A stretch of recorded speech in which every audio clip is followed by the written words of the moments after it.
This is Mass X with a brand new One Punch Man the Strongest video, and we're gonna talk about who do we have to talk about? Oh my gosh, oh yeah, we have to talk about SSR Plus Carnage Kabuto. Yes, it's official. It will be our next banner starting December 1st. So let's take a look at this character and talk about it, even though most of us already know what the hell we're going to be doing about this one. Well, it's a grappler monster, out of control follow-up, damage, reflection. Alright, the skills. That first attack attacks a single target with 5 consecutive strikes that deal damage by 100% of attack. We've got the ultimate Chaos Dancer. Deals 100% attack damage to a single target, grants charge damage by 35% max HP, then triggers out of control for this round. Launches ultimate follow-up against enemies after their action. 100% damage and effective ultimate skill, no cost, up to 2 times per round. Then we must talk about the passive. Upon taking damage or being defeated, reflect 50% damage received back on the 4 random enemies. Yes, even when you're defeated. Only one effect of the same type is effective throughout the entire battle, including all tenacity effects and HP consumption effects, and a permanent increase to HP. Now, the Awaken passive, when battle begins, increases his max HP by 25%, quadruples the max HP boost effect on himself, and recovers HP by 50%. Yeah, absolutely stupid, okay? And needless to say. So let's talk about this beast for a second. Alright, so we've already talked about his basic, his ultimate, his passive, his Awaken passive, his ultra ultimate. You know, after the ult, it gives himself that continuous heal for 1 turn, 35% max HP. The extreme passive, reflect 4 random units, goes to all enemies. Yeah, the 5p passive, the reflect, is 60% to all enemies. You know, absolutely stupid.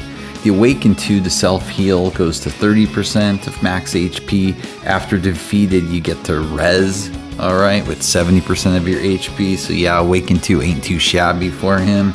Awaken 3 is just that 150 energy gauge after action, which seems to be standard. So yeah, is this a must-get? For most people, it will be. Is this one you're going to be keepsaking? Yeah, most likely you should be. Are you going to Awaken to him? That's probably going to be up to you. Yeah, getting that res is pretty nice. But again, I think it's more important to get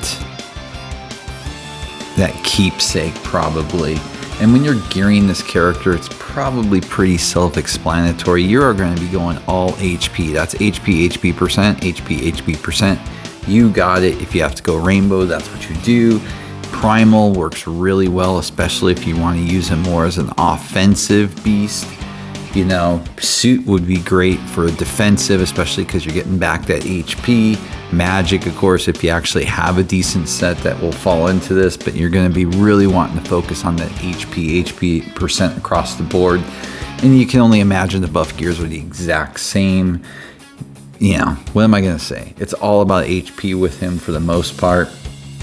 Again, bonus extra damage is not a bad thing too on your buff gears, but again, HP percent, if you're lucky enough to grab a bonus damage on that too, well, good for you. But yeah, you really gonna focus on that HP build for this character. So, you know, why should you care about this character? Well, he's a freaking tank from hell. So I mean, you've already heard what he can do, the way he can heal, the reflect, the follow-up. I mean, it's just ridiculous. He can do an insane amount of damage. His ultimate deals charge damage and healing with the keepsake. I mean, come on. He's going to work great in both PvP and PvE. He could be your best grappler slot available to you. Especially with the meta and how it continues forward. I mean, honestly, he's just a badass character. Also going to work really well if you have Watchdog Man, especially if you've got Watchdog Man really tanked up. But you know, what are the downsides to him? Well, That's a lot of the usual downsides. You really need to kind of get the KS. You have to commit, all right? You need it for the self-heals, and you want it for the P5. You really need to unlock his P5 for his maximum potential. I mean, to get that 60% damage reflect on all enemies is just major. So yeah, I mean, you know, what am I gonna say? We've all talked about him. We all know about him. Most people were planning on getting him. This is kind of, if you're free to play, this is somebody you're probably looking into getting. So yeah, in the end, this is probably one. Again, I'm never going to say a character is a must get, because no character is a must get. It matters why you're playing the game. But if you're playing the game competitively, this character is as close to a must get as you're going to want to see. I mean, let's be honest. He's just going to be a destruction machine on the field. You know, since his damage reflect is passive and multiplicative, he basically doesn't have to waste an action to deal his damage reflect. It activates during an enemy's turn, as we all know.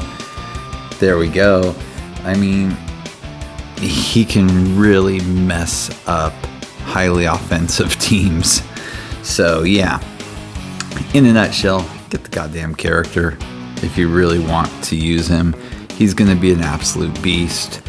The question is our schedule going to stay the same? Is his meta duration going to last long enough? All indications are yes right now.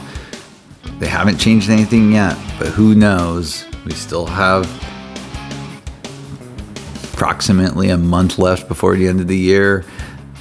2024 could change, but luckily so far they seem to be holding pat to what they said. So with that, as always, please like and subscribe. It helps a lot. Have a great day.